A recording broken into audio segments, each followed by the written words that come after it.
What's going on, everybody? I hope everyone is having a great afternoon.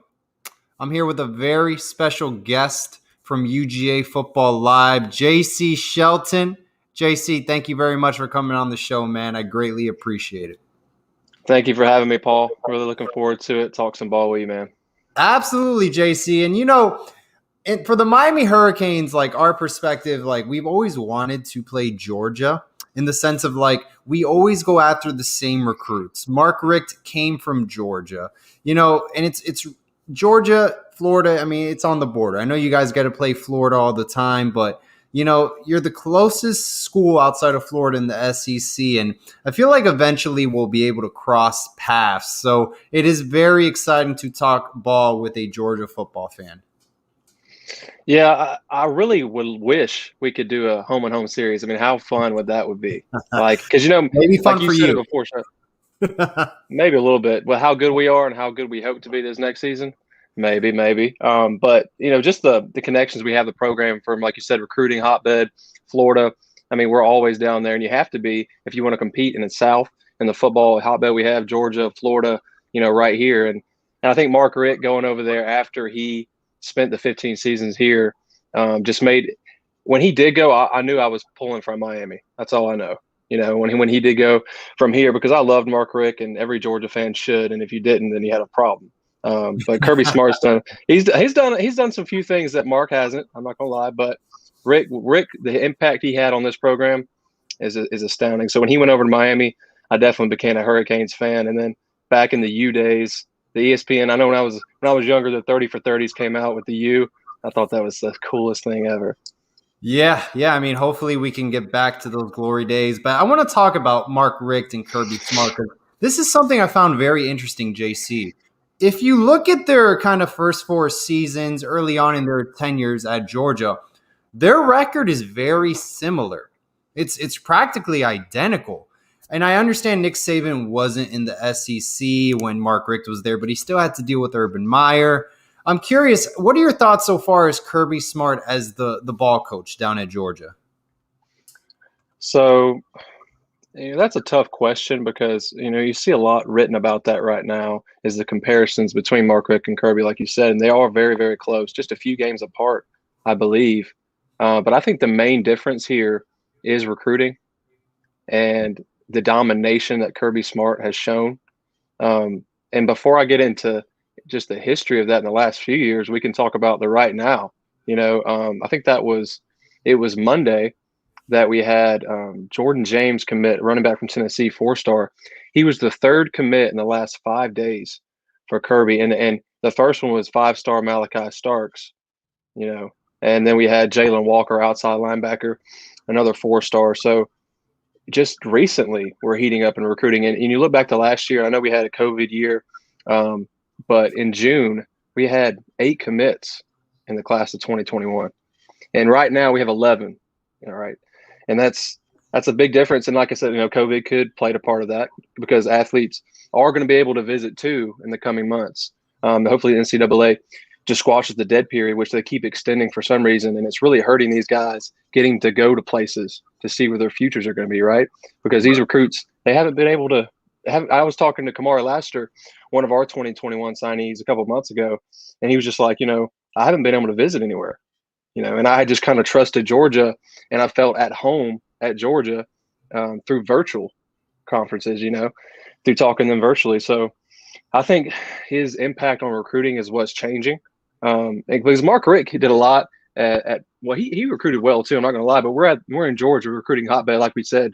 Florida's Yep. right here too, so it's not that hard to get blue chips who are kind of left in the mix, if you want to say, because there's so many down here.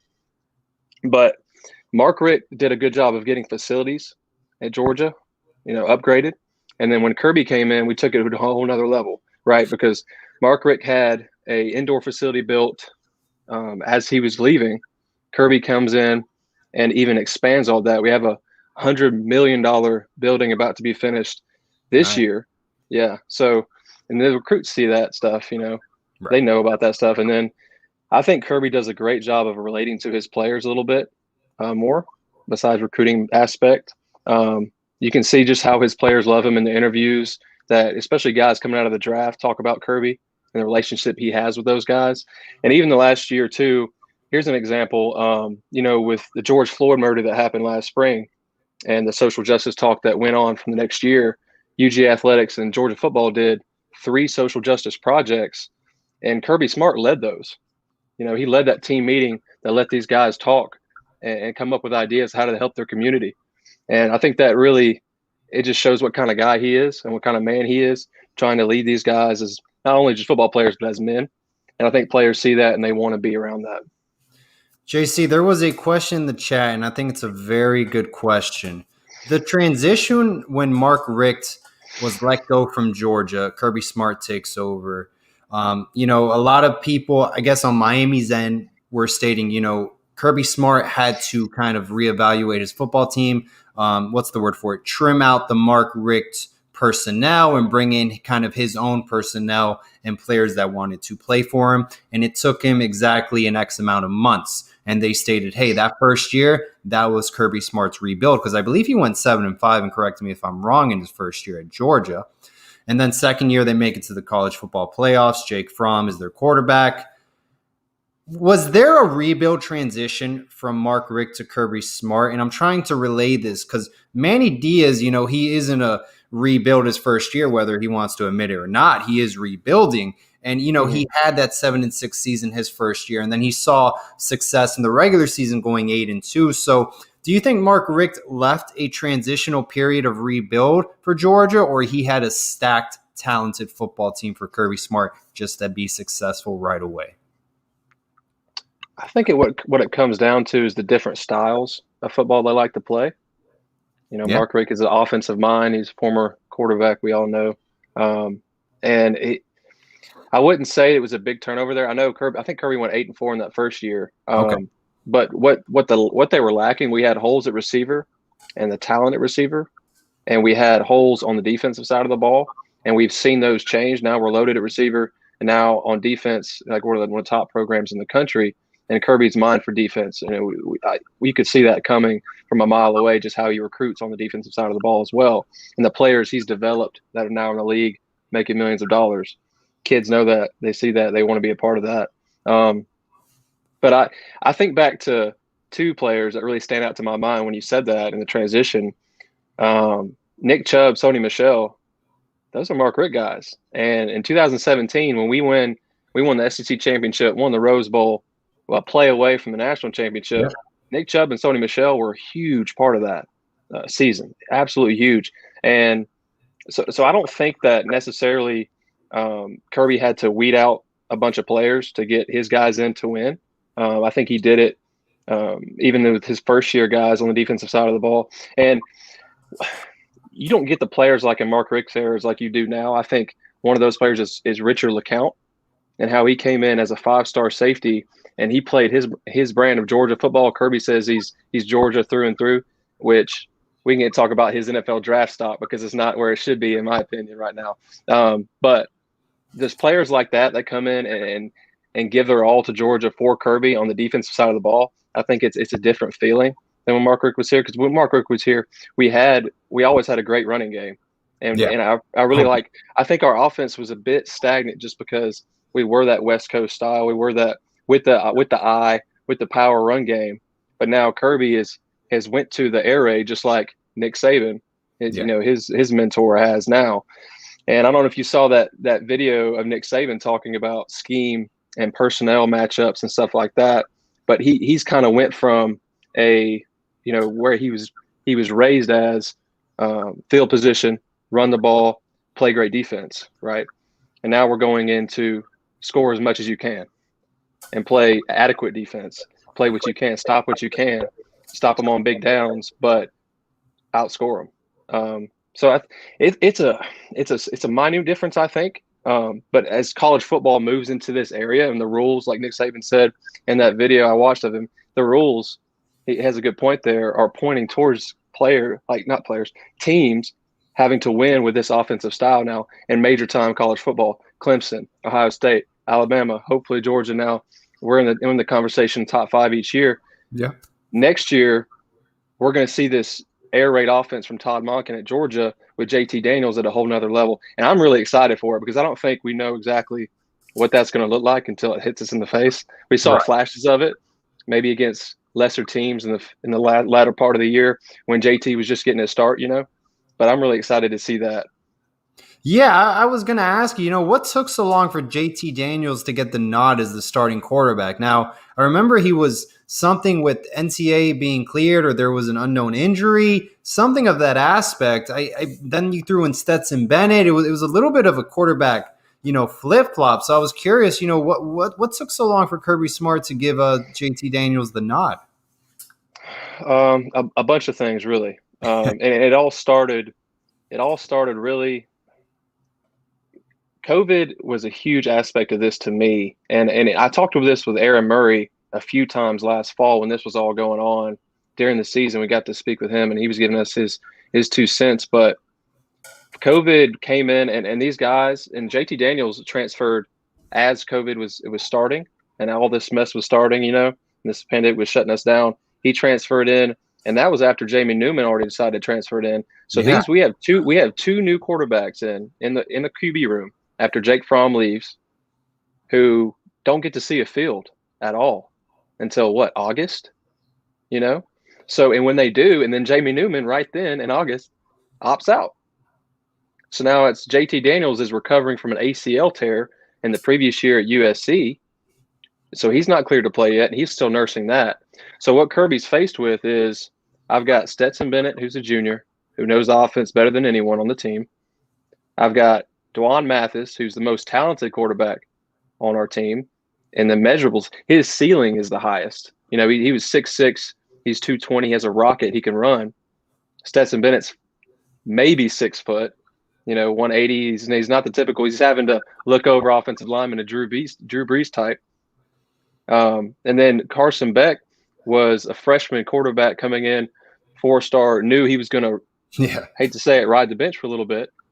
So he wasn't. That was his options there, and I think he made the right play in starting Dwan at first, and he may have pulled him a little bit too early. I talked with Aaron Murray about that, and we agreed that he definitely pulled him a little too early against Arkansas. And once he did, and once you pull Dwan from there and put Stetson in, which he did, that kind of killed it for Dwan, because that messes with his mind as a player. Like, he has no confidence in himself now because his coach doesn't have confidence in him to develop. And I feel like those first 2 drives against Arkansas just didn't give him a good chance to show what he could do. And he made some good plays there, but it just didn't work out in just a few plays, just a few drives he had. You got to let that develop for a game for me. But at this time, all this was going on, JT's, his knee, he's still recovering from it. So as he progressed in his recovery and he learned the offense more and more, because like I said, these guys are learning it virtually. They didn't have a lot of reps. So that really killed most of the offensive production for us, other than the run game, which we had. Thankfully, we did have that loaded backfield at the start of the beginning, the beginning of the season with Zamir Zeus White, James Cook, Kenny McIntosh, Kendall Milton came in as a freshman and played great. I mean, nobody can tackle him. So we did have that. We had a stout offensive line, so that really helped us kind of maintain until Daniels did come in against Mississippi State. And once he did, 400 yards later, 4 touchdowns later, we're sitting there like, I wish this was happening in August, right? Right. JC, I want to switch over to the defensive side of the football. One player that just transferred from Georgia, and I feel like was a surprise for, I think, both programs in general, Tyreek Stevenson. He played a lot of snaps at the nickel position. I'm assuming, he was going to be a projected starter, if not compete for a starting role this season coming up.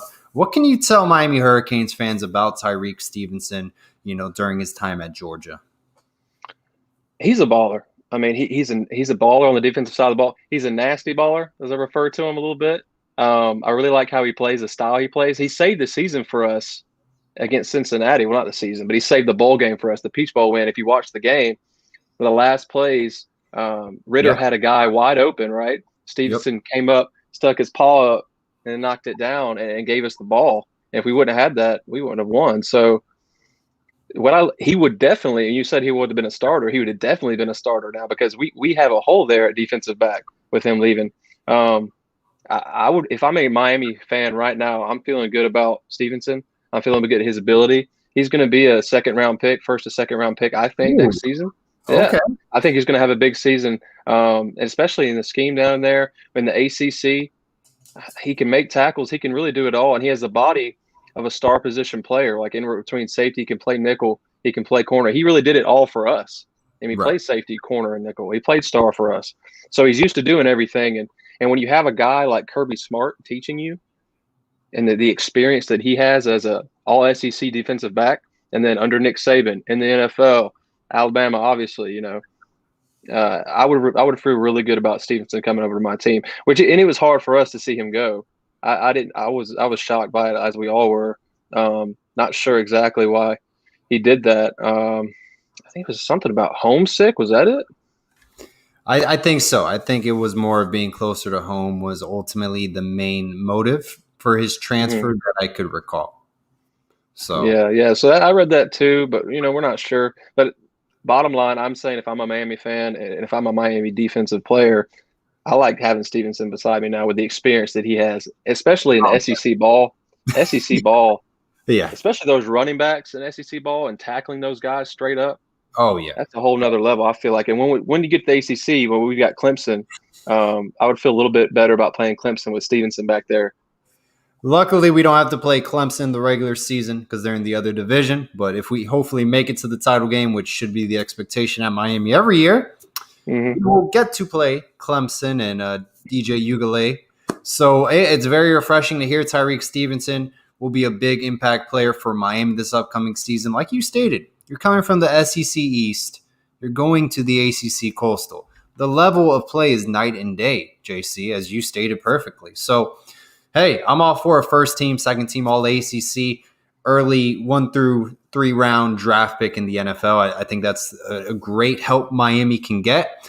JC, I'm curious about your thoughts. How do you think Georgia is stacking up in recruiting in South Florida? Are they winning the battles they want to win, you think? Because I feel like Kirby Smart has put a big emphasis in that region of the state of Florida. And a Yeah, lot of people do. yeah. Go ahead, go ahead. I got to look at my board here and Yeah. see what we're doing because everything's running a bit together with recruiting, especially in the last week. And we're Yeah. right and left. Guys are committing, and the Dogs. We My, have the second ranked class in the country right now. yeah. Miami only has one Um, recruit actually from Lowndes High School in South Georgia, believe it or not, Curry Brown. Uh, yeah, so that's our only lone recruit right now. So we're probably in the 50s or 30s roughly. But Georgia, I feel like, has been doing a really good job. And I know they tried to get James Williams 5-star safety this past season. He ended up at Miami, but for a very long time, he was interested in Georgia. So they are yeah, really emphasizing South Florida a lot. yeah. I feel like Kirby's connections with South Florida really stays with his. Let me see defensive. We just pulled a defensive coach from West Virginia, a die, and he has been great in the recruiting so far, helping us out, get a few recruits. Let me see the one he was helping with. Sorry, I can't pull it off the top of my No, head here for you, man. It's not in Florida, but Malachi Starks, he's from Jefferson, but that's South Georgia. But yeah, a guy from West Virginia came over as defensive back coach because, like I said, we have a hole there right now with the guys. We had Tyson Campbell graduate, and he's going to the NFL draft. Eric Stokes is NFL draft. They both goes. Both of those guys are looking to go 1 through 3 in the NFL draft. So we have some holes there, but Adai has helped us out. We don't have any recruits from Florida right now, but I always expect to see a few big name guys at the end of the season, especially commit because we do have that pull in Florida and competing with Florida right now. We're winning the battle, I think, with Muschamp. I'm not Muschamp with sorry, top of my head. Mullen, sorry, cousin Eddie. He already escaped my mind there for a second, but cousin Eddie, Dan Mullen. I think we're winning the battle there with Dan Mullen in the last few years, and that's been big for us. Competing with Miami, that's a little bit of a different story. I think Diaz there has a lot of connections I think he's a good recruiter from Miami, and that's one aspect. I think he has to develop his coaching a little bit, but his recruiting at least I think is big for y'all. And then Lane Kiffin. How about talking about Lane Kiffin in Florida recruiting? He's big, man. I recruit having to battle him. That's like if we had a big name at Georgia Tech and having to battle for Atlanta recruits and Atlanta recruits, which we haven't had to battle with Georgia Tech in the last 10 years, it seems like, for recruits. So, but I feel like Lane Kiffin down there at Florida Atlantic has to be making some name there, FAU. Right. Yeah. When he was during his time at FAU, definitely created a lot of great connections. Did a great job. Moved over to Ole Miss. Hey, he's in a great place. To pitch to recruits. You want to go play in the SEC, Exactly. elite level talent? Why not? So hey, that's in a great situation. JC, you're talking about Manny Diaz before. What's your outside perspective on the Miami Hurricanes football program? I know it's tough to follow other schools. Believe me, I only pick just specific ones to follow because there's so many. But from maybe the little amount of games you've seen, what are your thoughts about the Miami Hurricanes football program under Coach Diaz? So a lot of my viewpoints on Miami actually comes from, I don't know if you listen to Dan Le Batard's show, one of my favorite podcasts.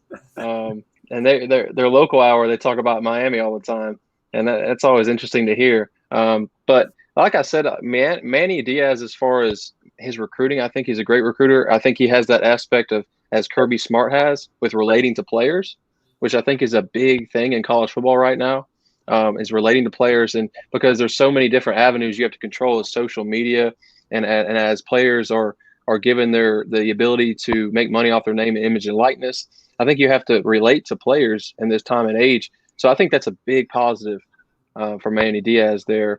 I think what he has to build, it's an offense that can score with anyone, right? And because I think the defensive players in Florida are some of the best in the country, and because it's a recruiting hotbed, right? And you have those big states, Florida, California, Texas, Georgia. Defensive players from these states are awesome, and there's so many of them to choose from and to pick from. And I think he can build a great defense in Miami, but it's about scoring, and I think he hasn't been able to do that yet. But then you have Clemson on the other side. You have to face in the ACC championship if you're going to go anywhere each year. And Clemson's just such a big powerhouse with how Dabo Swinney recruits and his players. Like, I don't know how he does it, but he gets players to return for their sixth season. There's two defensive players on Clemson who we have to face September 4th in Charlotte. Oh, wow. There's two defensive players that return for their sixth year. And their whole defense returns, all 11 starters. So somehow he's getting these guys to buy into his system and return, but also recruiting new guys in, even though he has guys who are all staying for their next season. And they were able to stay for that sixth season, of course, because the NCAA put in the COVID protocol for seniors. They can return for another year without, losing it. Well, with staying with their eligibility and not losing anything there. But I think, what's your opinion on if Miami can overtake Clemson's run at all? I'll tell you what. I was at the game in Death Valley this past season. They gave up 15 penalties for over 135 yards, and that's a start. You don't go into high-ranked football games and give up over 130 yards in penalties, right? That's a very undisciplined football team. Stats don't lie. We are very far behind in personnel-wise. Break it down position by position. I think defensive ends, they can play at Clemson. Can our running backs compete against Clemson's running backs? Well, Clemson only managed we basically only had roughly 5 yards between our three running backs on the ground. That's not very good against a top defense, So stuff like that, how do you play in big-time games? I think De'Aaron King's running ability is very elite at any level, at the Power 5 level. There's small variables where Miami matches up with Clemson, but an overall complete game, can they hang with the big boys? No, I don't think so.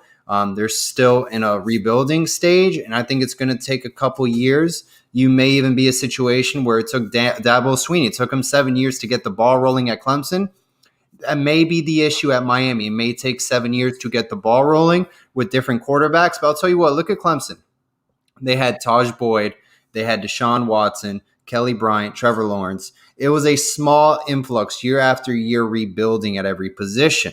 And it starts at the quarterback position. It starts at the offensive line as well. Then you have your wide receiver core. So if you keep rebuilding at those positions with recruiting and you develop those players, over time, it'll show the success, and you have to develop a winning culture. So go 8-2 this year. Be consistent. At Miami, you go 7-6, 7-6, 8-4. Then you go 9-3, back to 6-7.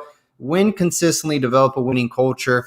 The program right now, JC, is too much focused on the past.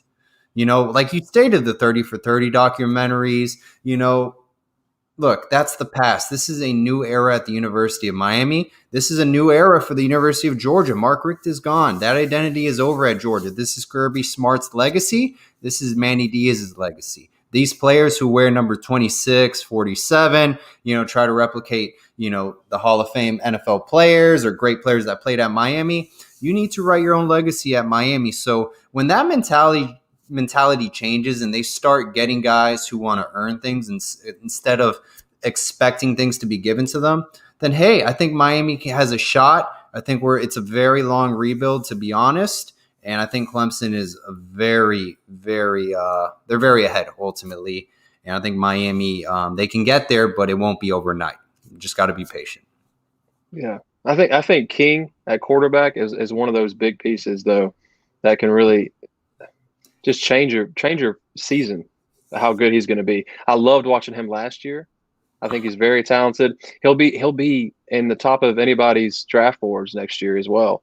Especially, yeah, in the NFL as a yes, I do. You look at Kyler Murray and what he's able to do as a smaller quarterback whose quickness is outstanding and it has an arm. That's what I see in Derek King. He has a cannon. His quickness is a game breaker. And I wrote about it yesterday. One of our aspects of what we're looking for is to replace George Pickens, one of the top receivers in the country, coming back, and he tears his ACL. So we're loaded at receiver. Don't get me wrong, but we have all of our guys coming back except one. But what do you do when you need that game-breaking play? You need a first down. You need a guy who can win any matchup, right? Because it all comes down to matchup personnel. It all comes down to that, especially in big games, who you can match up with, who can win those matchups. And for us, I said Arian Smith, a redshirt freshman only, but he's a track star, and his speed is amazing. He reminds me of, I hate to say it, just recent bias, but Devontae Smith, the way he runs by guys, especially in this past year, that's how Arian Smith can run. So I think speed kills, and I think at the quarterback position, we're seeing that more, and it's really cool to watch too. I watched Justin Fields' pro day today. He's running a 4.43. Yeah. Why are we throwing out Justin Fields as a top 3 quarterback? I'm an Atlanta fan. Go Falcons. I'm saying let's take him. Let's take Justin Fields. I like him a lot. He's running a 4.3. He's Cam Newton. I mean, that's a generational talent, Yeah. I think speed kills there. I think Derek King is a big part of that. And as far as building that, and you have to face somebody like Clemson, it only takes like that couple years where guys stay. They buy in. They stay in the program and say, hey, we can win something with this, right? Because at Georgia, we did that in 2017. We had Sony Michel, Nick Chubb come back for their senior seasons. Nick Chubb would have went second round. Sony Michel would have went in the draft too.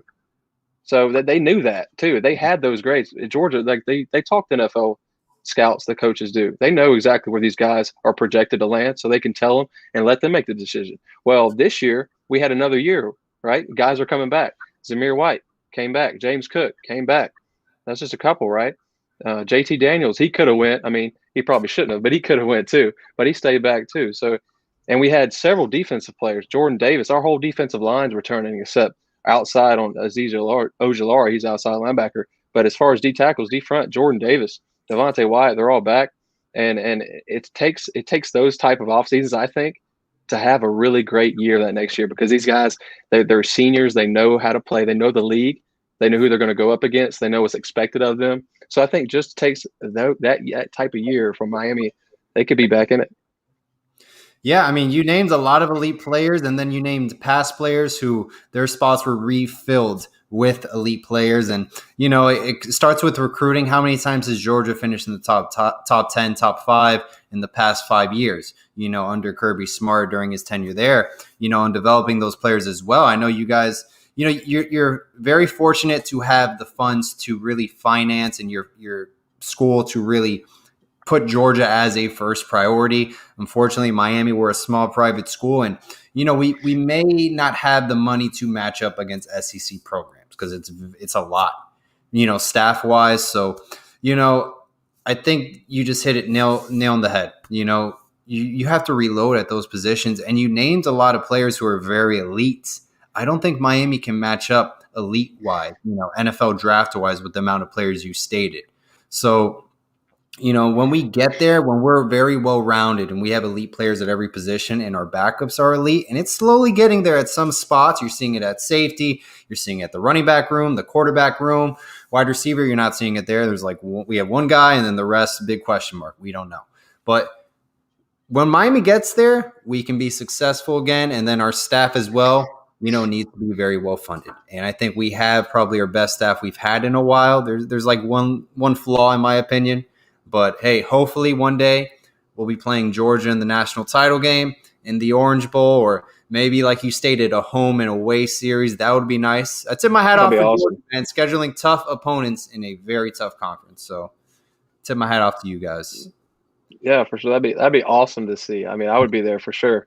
JC, before I let you go, what's your outlook? You're way too early season prediction on Georgia and Miami. So Miami, I'm thinking Miami is going to go 11-4. Not 11-4. My bad. I'm so sorry. I'm like, wait. I'm like, what does that even make sense? I'm talking NFL. Let's go 10-2. I think you're going to lose. You're 10-2. I think it's going to be a good season. I think Derek King is a main part of that. I know we have a question at receiver, but his ability is outstanding. I really like him. And another year in the system too. Like last year, we didn't have as many reps, right? COVID. That's a big thing. Reps are everything. And so I think he stays this offseason. He gets the reps with the guys he needs, and y'all look a lot better on offense. And as far as defense, we got Tyreek Stevenson is going to help out in the back end at least some. Yeah. So maybe it'll be different. That'll make the difference there. I always like the edge players in Miami are usually pretty talented, so I'm expecting to see some good things for them guys coming back. As far as Georgia, I think we'll go perfect in SEC play. It'll be up to Alabama in the SEC championship once again. Can we make the plays when we need to close it out? Because we give them a fight every time. We know how the SEC championship and national championship went the last couple of years. But we have to get over that hump. I think Arian Smith's speed can be a part of that. Hopefully we can stay healthy. JT Daniels, if he plays well, he could be in the Heisman talk. Hopefully staying healthy. That's the big thing for us. I think is staying healthy at key positions. Last year we had a lot of defensive injuries at horrible times. And then on offense, our receiver group got absolutely decimated against Florida, and that really hurt us moving forward. So I'm looking at us to stay healthy. I think we'll go perfect in SEC play. It'll be up to Alabama. And then as far as if we do good enough, if we do go perfect, I think we could still be in the playoff if it's a close loss to Alabama. So we're thinking playoff or bust for Georgia right now.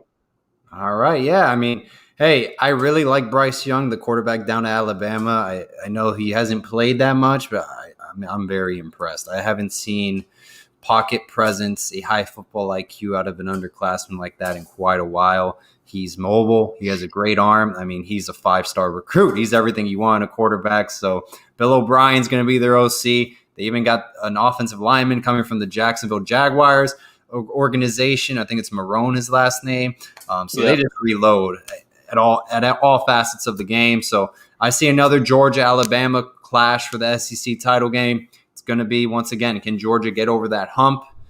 We'll see what happens. But, hey, I think you're right there with that prediction. And, hey, I got Miami 10-2, 9-3. It depends, man. Miami, I can see 2 losses, but there's always that one close game we have every year where it comes down to a final drive. So the goal is to get back to the ACC title game. JC, thank you so much for your time, man. It was a pleasure talking football with you. Best of luck this upcoming season for the Georgia Bulldogs. Hope you guys get over that hump against Alabama. Thank you, man. Best of luck to you guys. Have a great season. Hopefully we get to talk in the future and see how things went. But yeah, check us out, UGA Football Live, UGAwire.com. Break it down for you. Thank you, guys. Love it. JC Shelton.